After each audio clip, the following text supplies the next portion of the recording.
क्या सच में SC act का सिर्फ दुरुपयोग हो रहा है? क्या बहुजन समाज के लोग सिर्फ बदला लेने के लिए या पैसा ऐंठने के लिए फर्जी केस दर्ज करवा रहे हैं? जय भीम साथियों, अगर आप किसी भी व्हाट्सएप ग्रुप में है या चाय की टपरी पर बहस सुनते हैं, तो आपने यह झूठ 1000 बार सुना होगा कि अरे भाई, इस कानून को तो ख़त्म कर देना चाहिए, इसके सारे केस फर्जी होते हैं। आज हम इस स्वर्ण मानसिकता वाले बड़े झूठ का ऐसा पोस्टमार्टम करेंगे कि अगली बार कोई आपसे इस पर बहस नहीं कर पाएगा। जो लोग दिन रात यह रोना रोते हैं कि SC एक्ट का मिसयूज हो रहा है, वो असल में इस बात से दुखी नहीं है कि कानून का गलत इस्तेमाल हो रहा है। वो इस बात से दुखी है कि जो समाज कल तक सिर झुकाकर उनके सामने जुल्म सहता था, आज वो सीधा उनकी आंखों में आंखें डाल थाने में FIR दर्ज कराने की हिम्मत आखिर कैसे कर रहा है। सदियों से जिनकी आदत सिर्फ आदेश देने की रही हो, उन्हें बराबरी का यह कानून दुरुपयोग ही लगेगा। अब ज़रा फैक्ट और डेटा की बात कर लेते हैं, ताकि व्हाट्सएप यूनिवर्सिटी वालों का मुंह हमेशा के लिए बंद हो जाए। भारत सरकार अपनी संस्था नेशनल क्राइम रिकॉर्ड ब्यूरो का डेटा उठाकर देख लीजिए।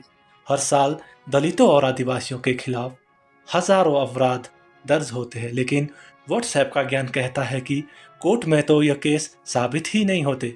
इसका मतलब केस फर्जी था। दोस्तों, यहीं पर सबसे बड़ा खेल खेला जाता है। सबूतों की कमी से केस हार जाने का मतलब यह बिल्कुल नहीं होता कि केस फर्जी था। ज़रा सोचिए, एक गरीब व्यक्ति जो गांव में रहता है, जिसकी रोजी रोटी उसी गांव के दबंगों पर निर्भर है, वो उनके खिलाफ केस लड़ता है। पुलिस किसकी सुनता है? गवाहों को डरा धमाकर या पैसे देकर उनसे हॉस्टाइल दिया जाता है।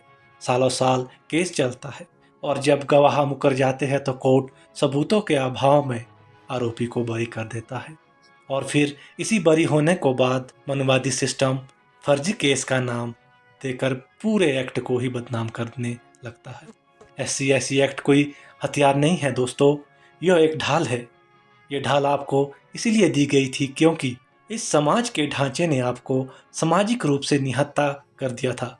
अगर कोई 100 में से 2 लोग इस कानून का गलत इस्तेमाल कर भी ले, तो उसकी आड़ में आप उन 98 लोगों से उनकी सुरक्षा नहीं छीन सकते जिस पर आज भी जुल्म हो रहा है।